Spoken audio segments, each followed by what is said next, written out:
July 7, 2005. 4 explosions rocked the London subway and tore open a packed double-decker bus during the morning rush hour. More than 50 people were killed and 700 more were wounded. It was the worst attack on the city since World War II.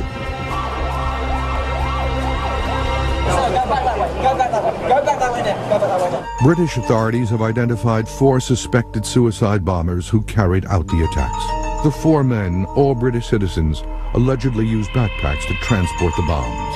A 5th man, an Egyptian biochemist, has also been arrested in connection with the bombing.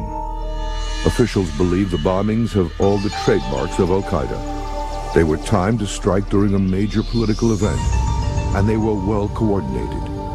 All 4 of the explosions occurred within 1 hour. For your own safety, walk away now. The chaotic scene in London was eerily reminiscent of the strikes on Madrid, Bali, Washington, and New York City.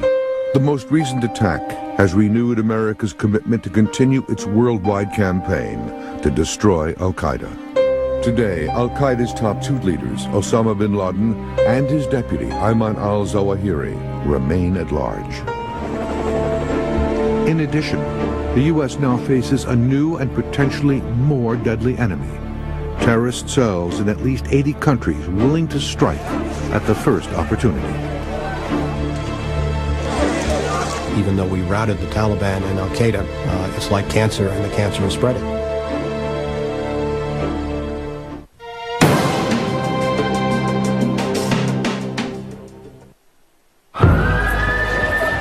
The United States was stunned when hijacked planes crashed into the World Trade Center towers in New York and the Pentagon outside Washington, killing nearly 3,000 people on September 11, 2001. Keep going, let's go, get out of here! American officials immediately suspected Osama bin Laden and his Al-Qaeda organization. Based in Afghanistan, they were protected by the Taliban, a fundamentalist Islamic regime. They had, in fact, hijacked and bought a country. We now know that Al-Qaeda rented Afghanistan from the Taliban for $20 million a year. Bin Laden and his most loyal followers were preparing for jihad, or holy war, in dozens of training camps there.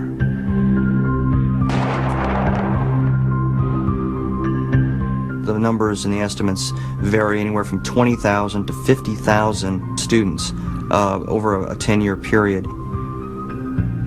This is essentially the academy where standard operating procedures for guerrilla warfare, for terrorist action, for bomb making, also information about what the vulnerabilities were in Western society.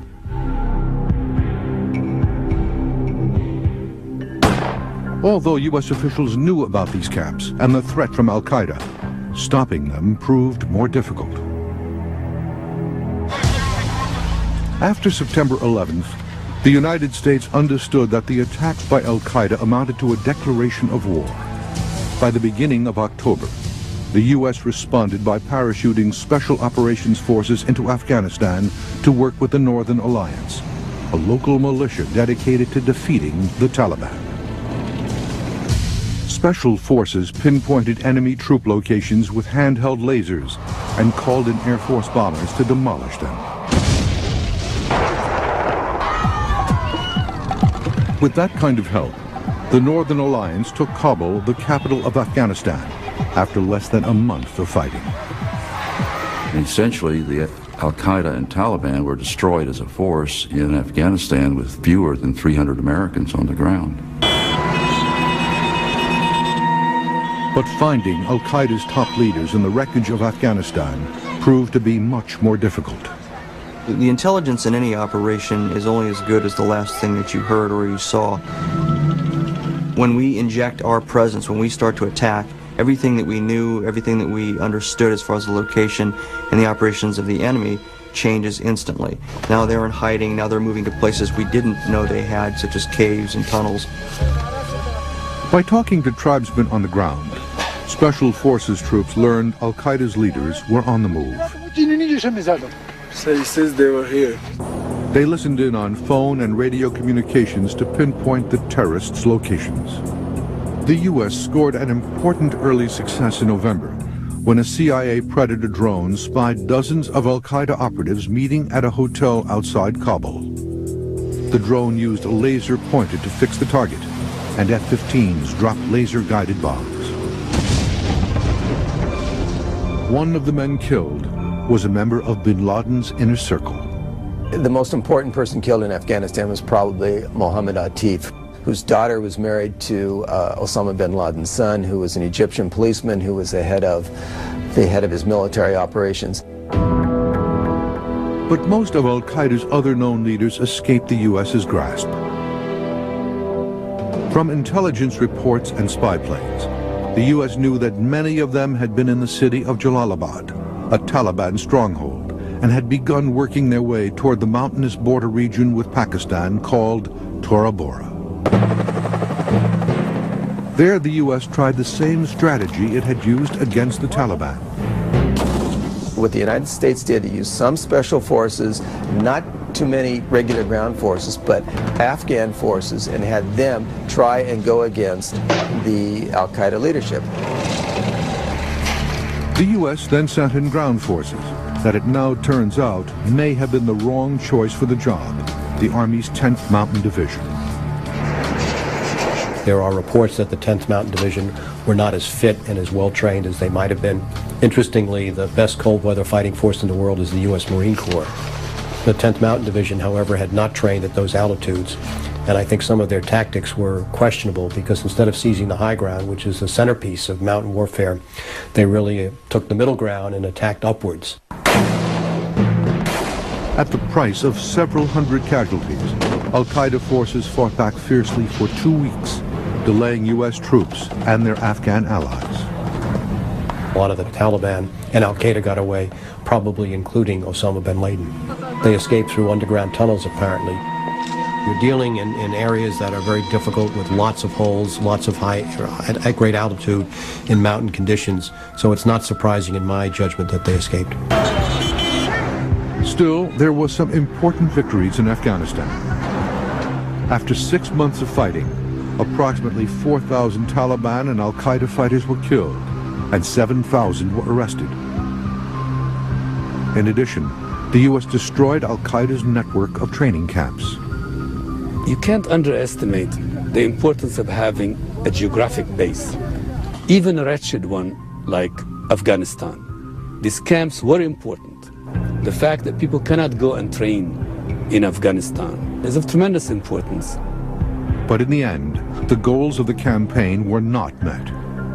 If the purpose of going into Tora Bora was to capture or kill Osama bin Laden and the leadership of al-Qaeda, we without question failed. In 2002, the U.S. military reduced its emphasis on Afghanistan as it shifted focus to its next target, Iraqi dictator Saddam Hussein. But the war against al-Qaeda continued. Coming up, intelligence agencies launch a worldwide hunt for al-Qaeda's leadership. Al-Qaeda. The goal of law enforcement was identifying and taking down as many cells around the world as they could. Their work began immediately after the 9/11 attacks, tracing the network of cells and supporters who made the attacks possible. There are people that would have been making sure that these support cells and these direct action cells, the men that were on the planes, that they were selected, trained, that they were completely aware of what their requirements were once they were inside the United States in evading capture, evading detection, and that the support cells were all being funded and equipped and manned appropriately. The trail quickly led to Europe. 3 of the pilots had lived in Hamburg, Germany. Officials there immediately began tracking down other men who had lived and worked with them. The trail spread to Spain and beyond.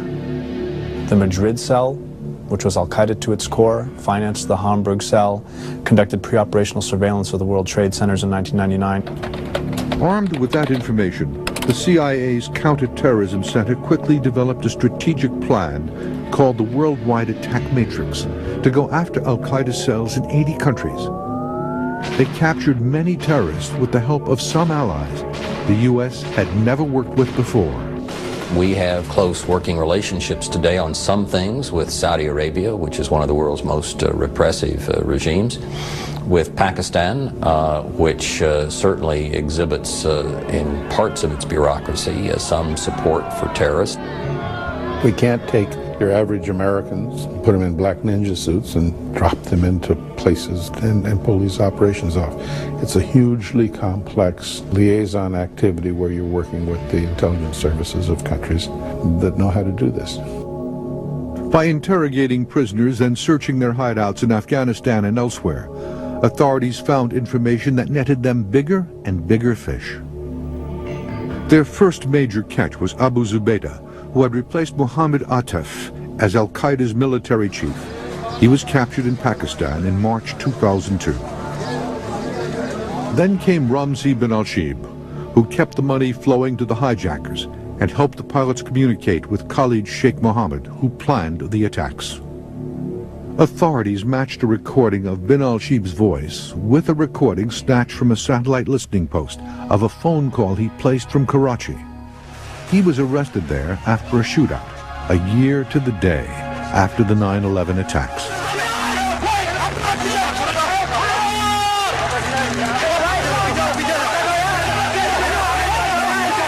Every capture, every detention is unbelievably critical. It's exponential. Every time we capture an additional operative and go through that person's cell phone memory, documents, hard drive, date book, and interrogate that individual, we get a new treasure trove of information.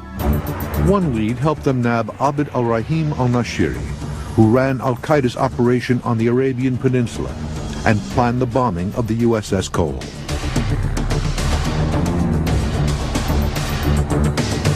In November 2002, he called one of the Cole bombers, Qaeda al-Hareti, and the CIA traced the call to a car traveling in Yemen.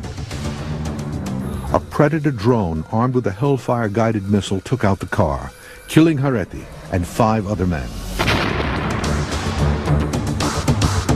Despite the arrests and killings, al-Qaeda operatives kept up their campaign of terror.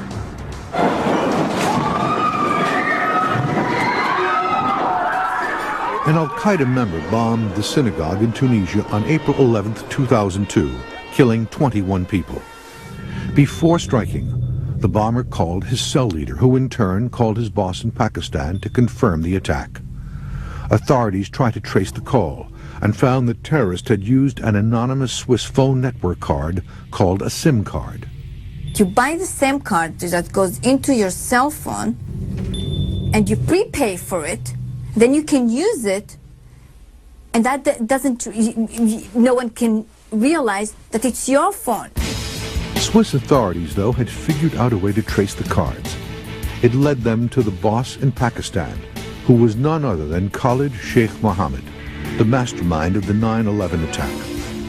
Mohammed knew he needed to change his cell phone to avoid detection, but he didn't realize that tracing had become so sophisticated that authorities could now trace phone cards too. They eventually narrowed down his location in Pakistan. Authorities were on Khalid Sheikh's track for some time. The SIM cards narrowed down the search to the point of being able to capture him. In March 2003, Pakistani police made the arrest. I think Khalid Sheikh Mohammed was extremely important, not just because he may have been the mastermind behind the 9/11 bombings. He most probably was also involved in the murder of Daniel Pearl in Karachi in February 2002. No detention, no capture, no success in the war on terrorism has been as critical as the capture of Khalid Sheikh Mohammed. In terms of stopping ongoing operations, in terms of capturing people whose knowledge cross-cuts the networks and the financing and knows who went through the camps, Khalid Sheikh Mohammed is the key individual. Almost immediately, he led them to even more information. He had computers, an address book, and more cell phones, which gave authorities a trove of 6,000 phone numbers. Indonesian officials used the numbers to arrest several members of a cell in Jakarta. Then, after a bombing at a residential complex in Riyadh in May 2003, Saudi authorities used Mohammed's phone records to find 2 active cells there. Other captured al-Qaeda members also provided valuable information. Some of these men have talked, a number have not, but some have, and they've helped us thwart other terrorist attacks that way. There was allegedly a plot to blow up the U.S. Embassy in Paris. That was foiled. European police found an Egyptian restaurant in Brussels stocked with explosives and made some arrests in that regard. So there have been a number of successes. It was estimated that by the end of 2003, more than 3,000 operatives from 100 countries had been killed or captured as a result of the war in Afghanistan and the ongoing investigations around the world. Pakistan, where many operatives escaped from Afghanistan, has been especially helpful, capturing almost 500 suspected al-Qaeda members. We and our allies, for the most part the Pakistanis, have taken that leadership down notch by notch. And so there's a few left, and I don't think they're effectively leading the world movement. But because of the way al-Qaeda is set up, just capturing the leaders may not shut down the kind of terrorism it represents. These are still the old guard. These are essentially the generals. In any military structure, and most junior officers and enlisted men will tell you that the fighting's done from about lieutenant colonel on down. So killing all the generals and getting all the generals and throwing them in jail, that's great, and it looks good, makes good press. But if all the colonels and all the sergeant majors and all the other lieutenants are still sitting out there fully trained and ready to fight, somebody's going to step up. Up next, the hunt for al-Qaeda's lieutenants leads the U.S. authorities into their own backyard.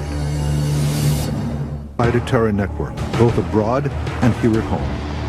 One of its top priorities in the U.S. was to look for sleeper cells.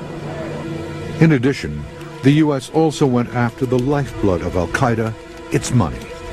Without money, there's no terrorism. The bottom line, you want to stop terrorism, you stop the finances, that's going to play a very important role in stopping terrorism. The U.S. launched an aggressive campaign to shut down every means of financing available to al-Qaeda terrorists in the United States and overseas. No potential money laundering operation would be overlooked. There's a myth that terrorism is cheap, but to provide your operatives day jobs, to buy their plane tickets, to get them a car rental, to do all the things that it takes any company money to do is extremely expensive. In October 2001, Congress passed the Patriot Act, which gave sweeping new powers to groups charged with thwarting terrorism.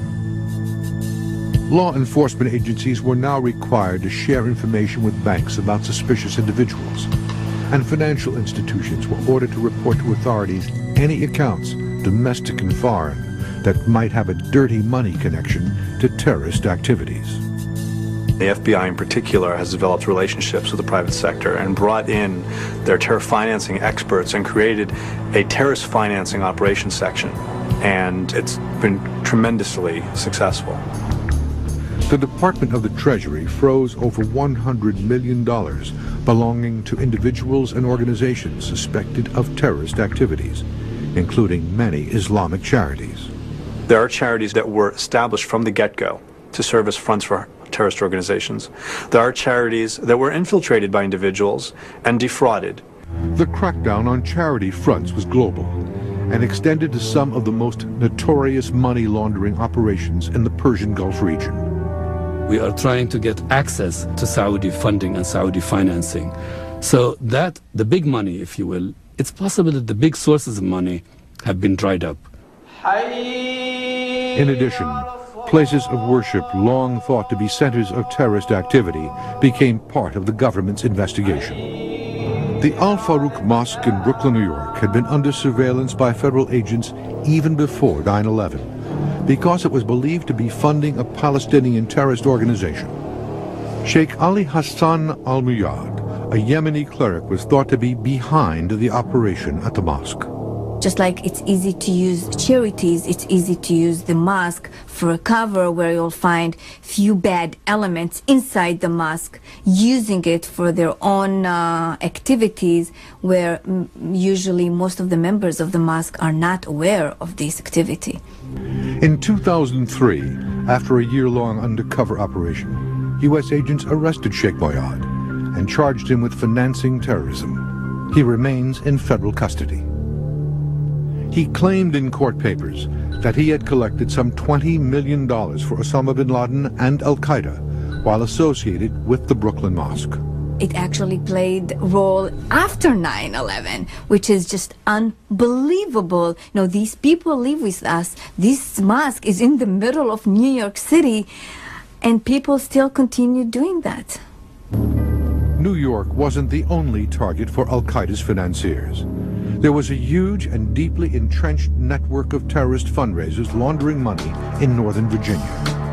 Really sophisticated laundering of tremendous amounts of money, not only for Al-Qaeda, but for Hamas, Palestinian Islamic Jihad, and other groups. A probe by the FBI and the Office of Homeland Security went on for more than a year.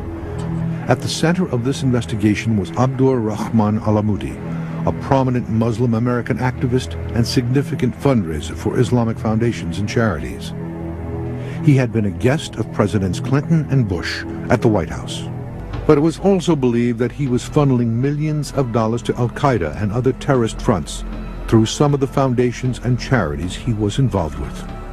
Finally, in 2003, federal agents arrested Alamoudi and charged him with illegally accepting money from Libya for transfer to a Syrian terrorist group.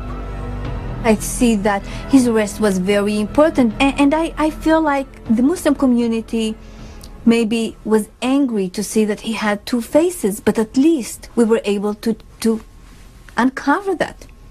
Exposing and cutting off financial lifelines was only part of the all-out effort to hunt down Al-Qaeda in the United States.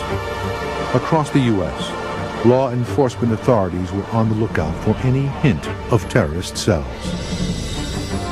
In December 2001, local police in Portland, Oregon stumbled by chance on a small terrorist cell carrying on target practice in a rock quarry. Police discovered that the group of 7 radicals, 6 of them American citizens, had already made one failed attempt to get into Afghanistan to fight for Al-Qaeda and were about to try again. Oregon cell is very significant because the people there were actually recruited post 9/11, and also Americans. Most of them are not even Arabic speakers, and they were recruited to fight with Al-Qaeda, and they went to fight with Al-Qaeda, and they were stopped.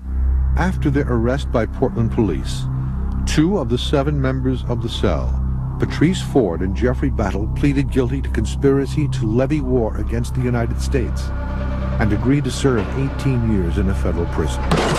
4 other members of the group received lesser sentences. The cell was effectively put out of business.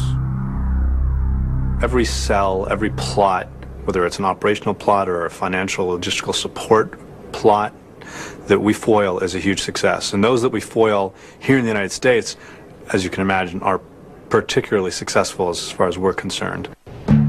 But another big case involving a suspected terrorist cell in New York State left prosecutors with a lot of unanswered questions.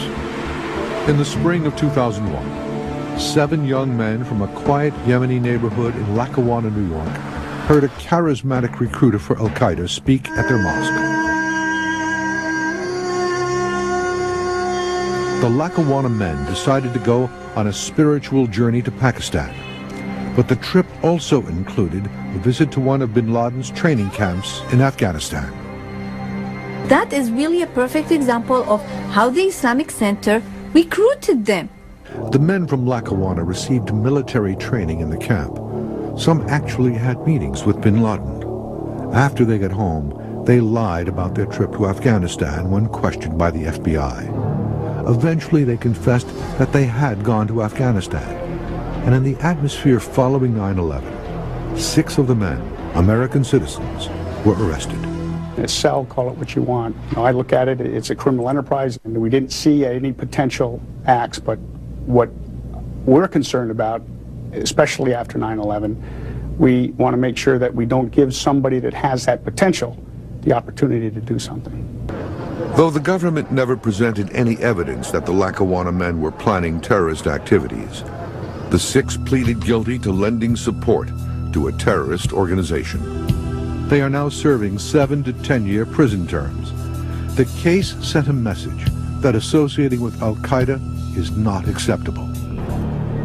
It also increased awareness that Al-Qaeda could be lurking in our own backyard. It's clear that there are people in this country that have links to Al-Qaeda in some shape or form. The FBI and Homeland Security has done an excellent job keeping tabs on some of these people, making it infinitely harder to plan and carry out an attack here in the U.S.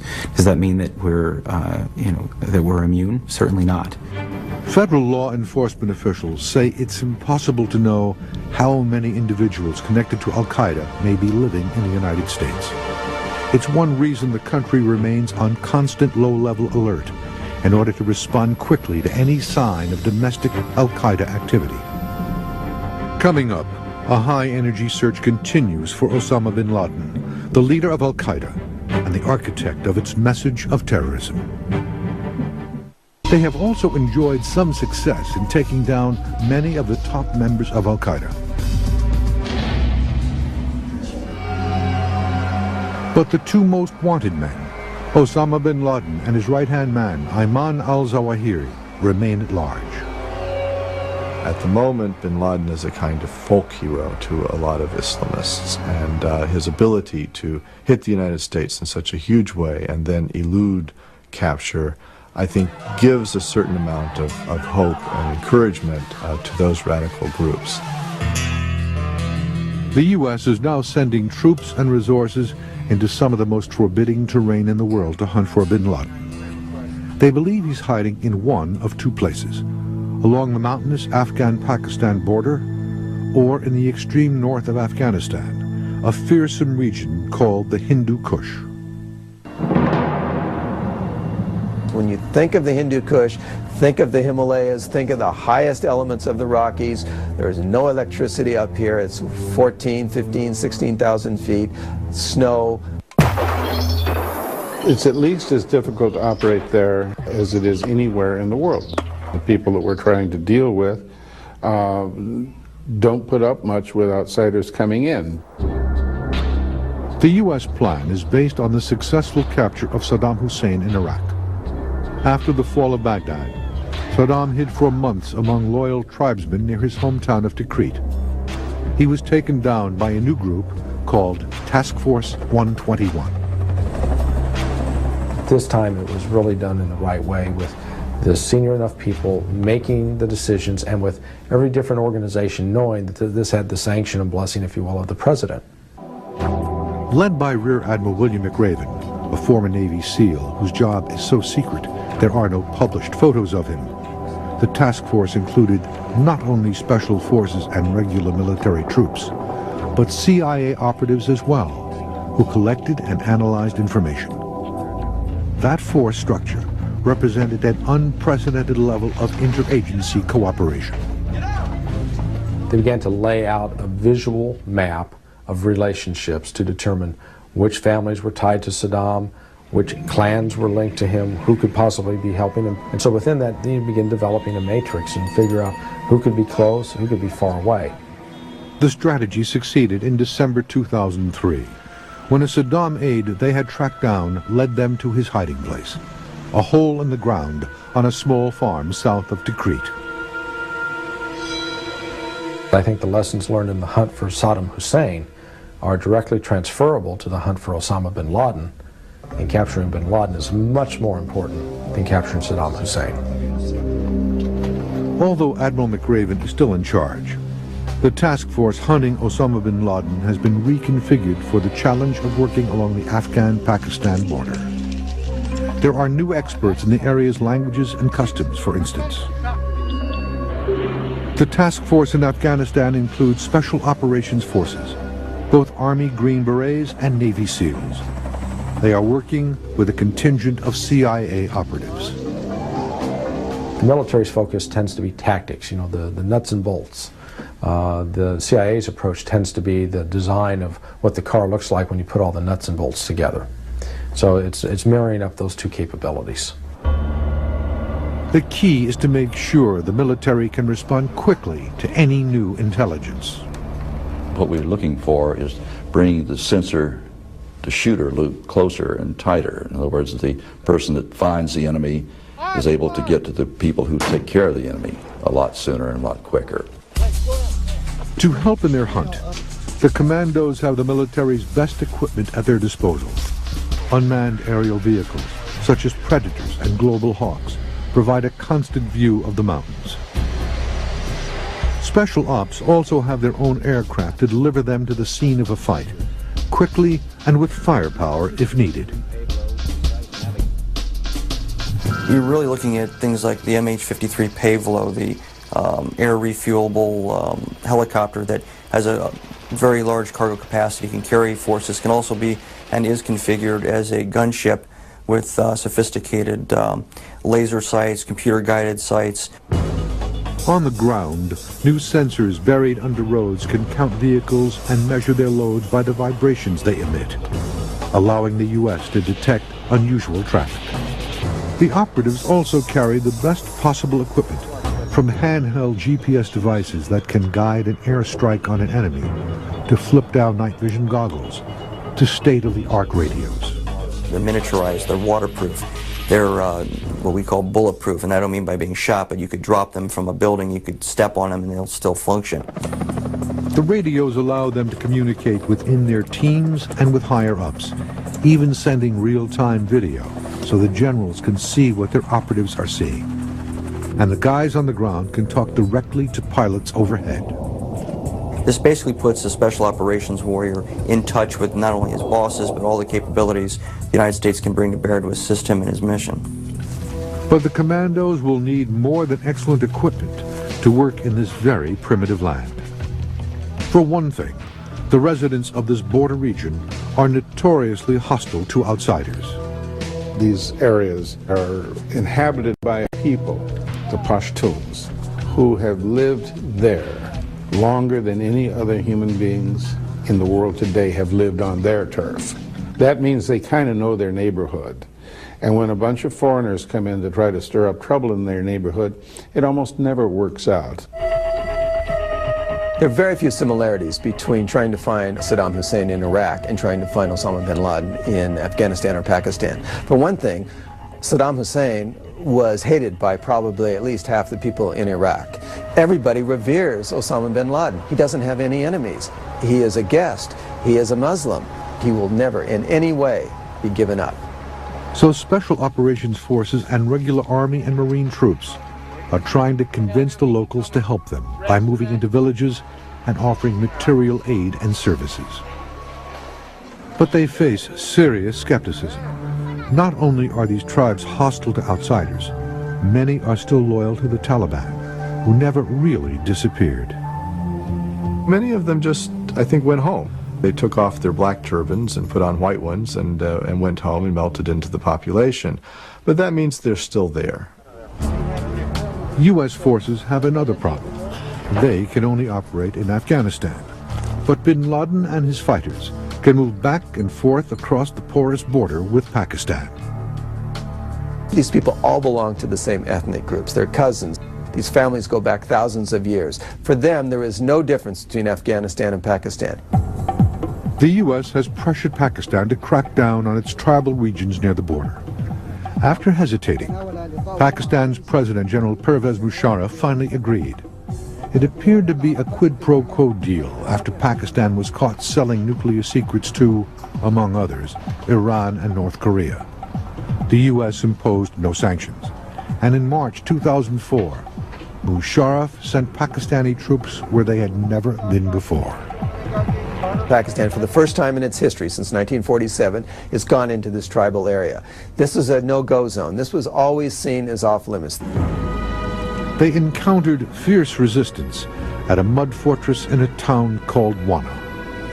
The operation in Wana was just part of a hammer-anvil operation with U.S. and Afghan forces on one side of the border and Pakistani troops sweeping first south and then swinging towards the border, with approximately 5,000 entering the area around Wana. They killed upwards of 60 to 80 of these fighters. These are varsity-level players that have a lot of experience, and captured somewhere between 120 and 130. The battle lasted 2 weeks. The Pakistanis believe some higher-level operatives escaped over the border to Afghanistan through tunnels in the mountains. Even though Musharraf has sent his own troops into the border region, that's about as far as he's likely to go. I wouldn't expect that you'd see any large-scale U.S. military operation in Pakistan. He does have to answer to his population, which is Muslim. And for him to invite the United States or coalition forces, non-Muslims, to come in and hunt down Muslims and kill them, it would be so untenable that he would probably lose his position through a coup or some other maneuver. With a new task force of special forces and CIA, helped by new technology and Pakistani troops on the other side of the border, the U.S. hopes it finally has the right combination to bring in bin Laden and Zawahiri. Whether that will stop al-Qaeda is open to debate. Finding these two men in particular, arresting these two men or killing these men would have enormous importance. Symbolically, it's important. But I think, by and large, al-Qaeda now is bigger than bin Laden and Zawahiri. Coming up, the emergence of a new and deadlier al-Qaeda.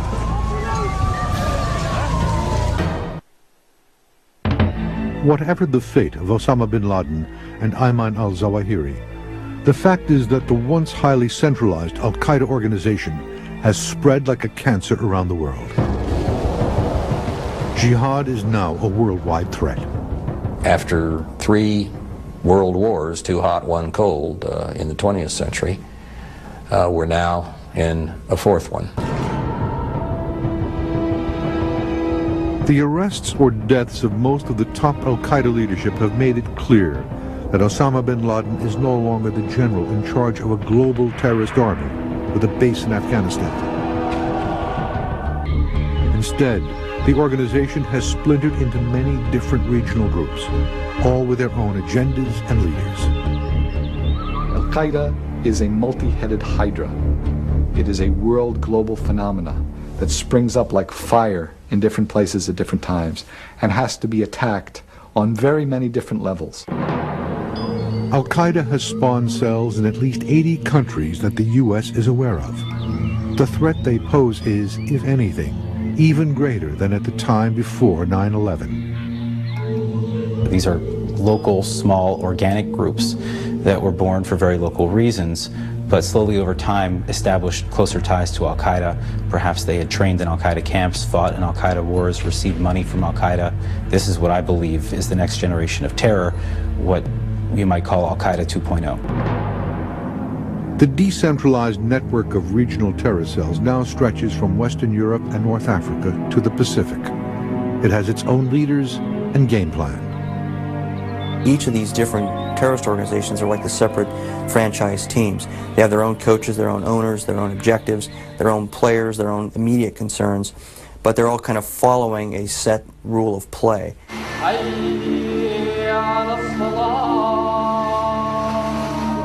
There are terrorist cells operating in North African regimes, from Morocco to Egypt. The despots who rule those countries brutally exterminated or exiled men they considered radical Muslims. Now many of the survivors are fighting back, driven by the teachings of Osama bin Laden and al-Qaeda, and they have many sources of financing. The GSPC, Salafist Group for Preaching in Combat in Algeria, for instance, has a European network, an extensive network of North Africans that actually are engaging in credit card fraud, passport falsification, etc. They make a lot of money and they send some of it back to Algeria. In Indonesia, there is the al-Qaeda-inspired extremist Islamic group, Jemaah Islamiyah.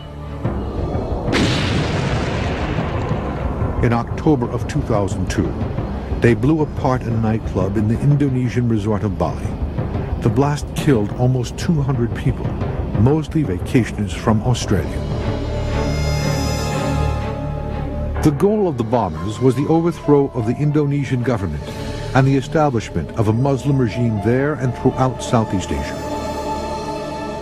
Like Osama bin Laden and his followers in al-Qaeda, Jemaah Islamiyah invokes its own brand of Islam to gain power.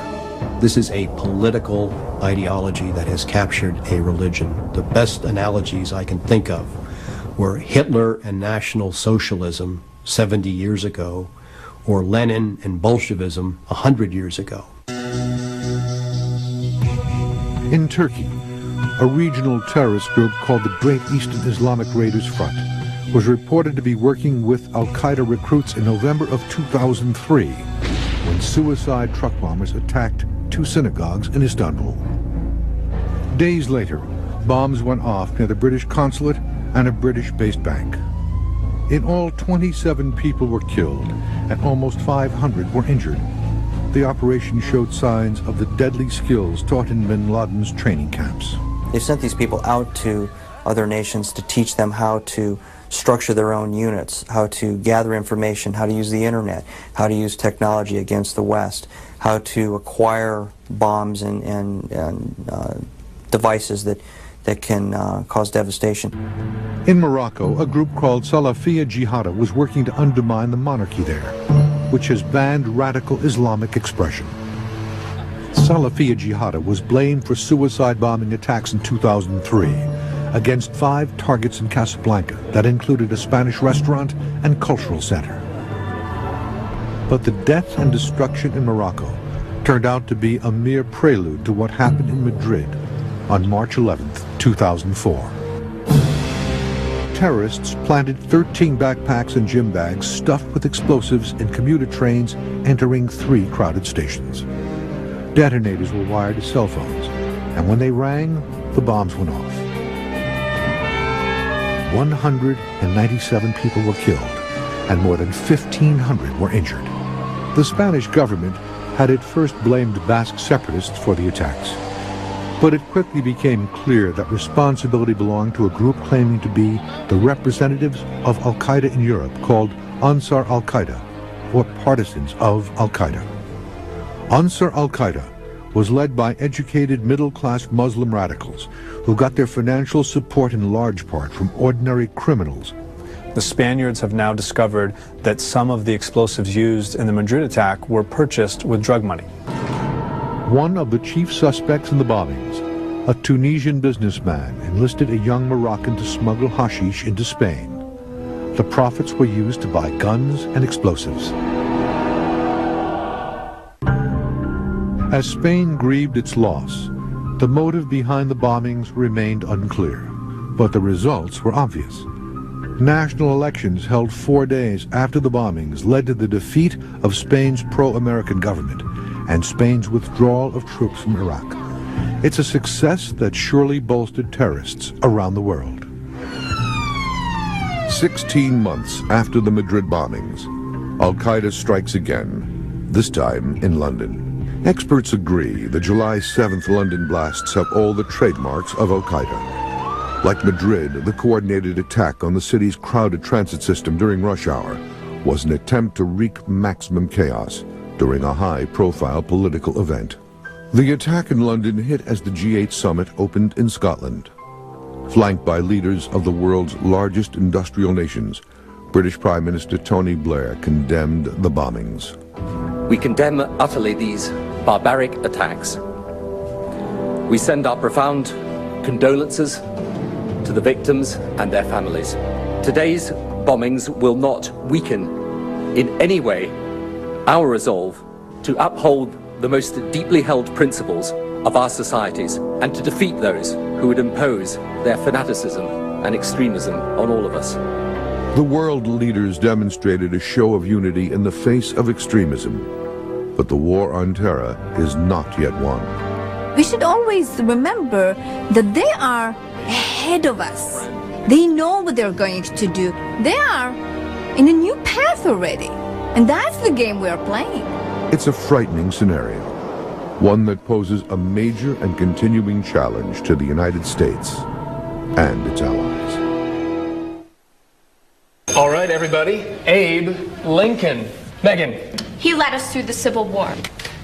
Billy. Yo, his mom died when he was like 9. His wife